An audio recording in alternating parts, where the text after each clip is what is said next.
Terrorism back in the spotlight in the wake of the Boston bombings. But which worries you more? That the government may not go far enough to investigate terrorism because of concerns about constitutional rights, or that it will go too far and compromise those rights? We asked you in this week's Say What.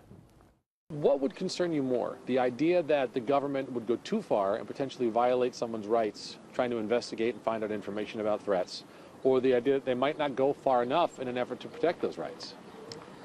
Well, that's a tough question. It would worry me that the government would go too far.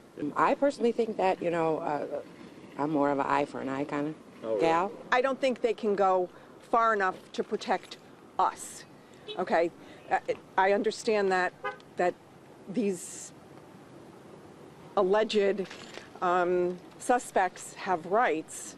However, all of the people who were at the Boston bombing also had rights. I think we need to really go back to the founding fathers and see what they really meant by constitutional rights of the people.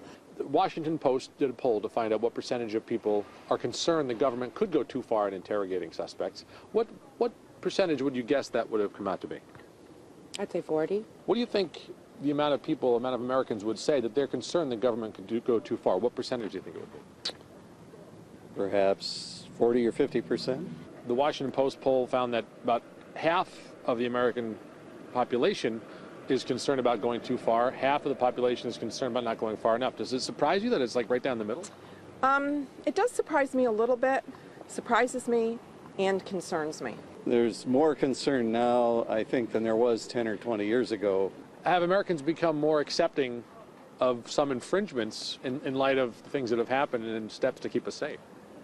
I'm not sure if they're more accepting. I'm not sure if they know what's happening. I do believe that there is that little niche of people who believe that the government has no right to interfere with anything in our personal lives. And I think that sometimes they may go a little too far in some instances, but this is definitely not one of them.